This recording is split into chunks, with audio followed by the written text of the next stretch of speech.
Ku bersyukur sebab kau setia.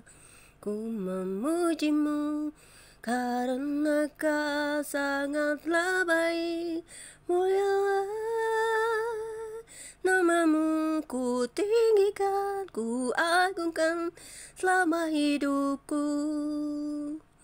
Bapa di surga, dengan sukacita kami boleh bekerja hari ini dengan penyertaan berkat-Mu. Terima kasih Tuhan telah memelihara kami di sepanjang hari ini, dari pagi hingga siang mau menjelang sore. Kami masih bersyukur atas hari yang masih Kau berikan bagi kami. Dengan semua aktivitas kami hari ini, sebentar kami juga mau membaca Alkitab. Kami selalu merindukan Engkau di setiap saat, dalam setiap waktu dalam hidup kami. Jadikan kami pelaku-pelaku firman yang sejati ya Bapa, untuk dapat firman-Mu bekerja di hidup kami. Kuatkan kami selamanya di dalam firman-Mu, agar firman-Mu dapat hidup di dalam kami, dan kami hidup di dalam firman, terutama firman yang telah menjadi hidup di dalam diri manusia, yaitu Yesus Kristus yang menjadi Tuhan dan Juru Selamat kami. Kekuatan kami satu-satunya hanyalah Engkau ya Yesus Kristus, yang menjadikan kami bersukacita atas kasih-Mu. Terpujilah Engkau Bapa di surga, haleluya.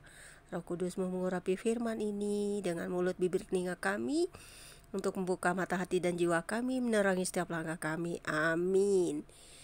Pembacaan Alkitab di siang hari ini terambil dari kitab Keluaran 23 ayat 1 hingga dengan ayat yang ke-13, dengan perikop peraturan tentang hak-hak manusia, yang berbunyi demikian.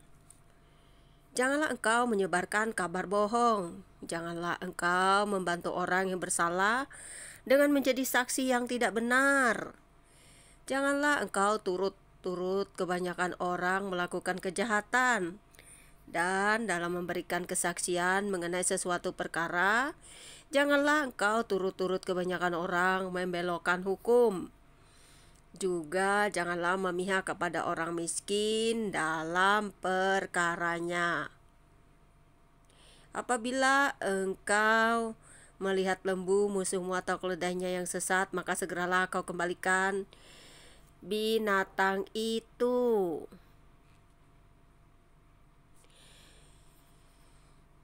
Apabila engkau melihat rebah keledai musuhmu karena berat bebannya, maka janganlah engkau enggan menolongnya. Haruslah engkau rela menolong dia dengan membongkar muatan keledainya.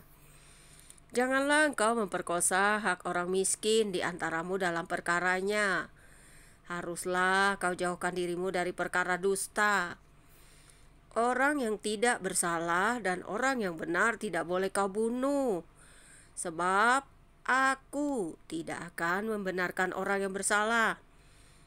Suap janganlah kau terima, sebab suap membuat buta mata orang-orang yang melihat dan memutarbalikkan perkara orang-orang benar. Orang-orang yang benar. Orang asing janganlah kamu tekan, karena kamu sendiri telah mengenal keadaan jiwa orang asing, sebab kamu pun dahulu adalah orang asing di tanah Mesir. 6 tahunlah lamanya engkau menabur di tanahmu dan mengumpulkan hasilnya. Tetapi pada tahun ke-7 haruslah engkau membiarkannya dan meninggalkannya begitu saja, supaya orang miskin di antara bangsamu dapat makan. Dan apa yang ditinggalkan mereka haruslah dibiarkan dimakan binatang hutan. Demikian juga kau lakukan dengan kebun anggurmu dan kebun zaitunmu. 6 harilah lamanya engkau melakukan pekerjaanmu, tetapi pada hari ke-7 haruslah engkau berhenti, supaya lembu dan keledaimu tidak bekerja, dan supaya anak budakmu perempuan dan orang asing melepaskan lelah. Dalam segala hal yang kufirmankan kepadamu haruslah kamu berawas-awas. Nama Allah lain janganlah kamu panggil, janganlah nama itu kedengaran dari mulutmu. Jadi saudara-saudara, saya sudah berkali-kali membaca Alkitab ini ya, dari awal perjanjian lama, Kejadian, hingga terakhir kita perjanjian baru, Wahyu.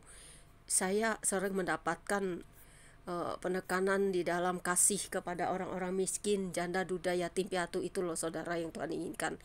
Jadi buat apa Anda memiliki kekayaan, harta benda dan sebagainya, kalau Anda tidak mengasihi orang-orang miskin, orang-orang janda, yatim piatu, duda, dan orang-orang yang miskin lah, yang nggak punya apa-apa, yang nggak punya makanan aja susah untuk memilikinya, untuk mendapatkannya. Jadi saudara-saudara, tetaplah berbuat baik kepada orang-orang itu, karena Tuhan penekanannya di situ, berbuat kasih kepada mereka, memberikan keperluan mereka. Jangan Anda lupa diri, jangan menerima suap. Semuanya sudah dituliskan di sini sampai sekarang ya saudara. Sebenarnya hal ini masih berlaku sampai kita pada sekarang ini saudara. Yang kita ambil hikmahnya di sini adalah kasih saudara, karena Tuhan itu menginginkan membiarkan kita untuk hidup, tetapi kita harus punya kasih kepada orang lain. Apalagi kalau orang tersebut tidak punya makanan, tidak punya pekerjaan, kita patut mengasihinya saudara. Kasihan loh orang-orang seperti itu, karena demikian juga Tuhan mengasihi umat manusia.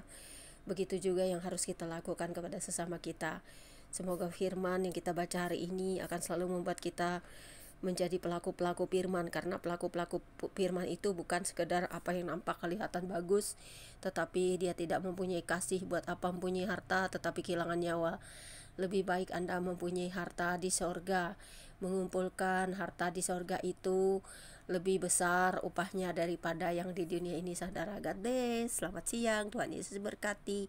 Terpujilah Engkau Bapa di surga. Apa yang kami dengar dan baca bisa menjadi kekuatan bagi kami, bahkan bisa kami renungkan untuk kami dapat lakukan, karena firman-Mu terus bekerja hingga hari ini. Biarlah kami akan tetap melakukan kasih kepada orang-orang miskin, orang-orang yang tidak punya apa-apa. Bila pun manusia tidak melihat perbuatan baik kami, hanya Tuhanlah satu-satunya yang bisa melihat apa yang kami lakukan. Kami mau berbuat baik kepada orang-orang miskin, orang tidak punya apa-apa, menolong mereka. Dan Tuhanlah yang melihat, tanpa perlu kami update di media sosial atau sebagainya. Karena bagi kami hidup adalah Kristus dan kasih adalah Kristus. Dan keuntungan bagi kami memiliki Kristus yang mengasihi kami, mengajarkan kasih kepada semua orang tanpa pandang bulu, karena sesama manusia kami tetap mengasihi. Berkati semua bangsa di dunia, berkati bangsa pilihan-Mu, berkati bangsa kami Indonesia, berkati semua apa yang akan terjadi di masa-masa akan datang, karena kami percaya bahwa tahun 2024 bukanlah tahun yang menakutkan, tetapi bagi kami adalah tahun di mana terang-Mu akan dinyatakan, kemuliaan-Mu akan bersinar atas bangsa dan seluruh dunia ini. Amin. Terima kasih Tuhan Yesus. Haleluya. Demikianlah pembacaan kitab kita. Tuhan Yesus memberkati Anda dan saya. Jangan lupa mengasihi sesama. God bless you all.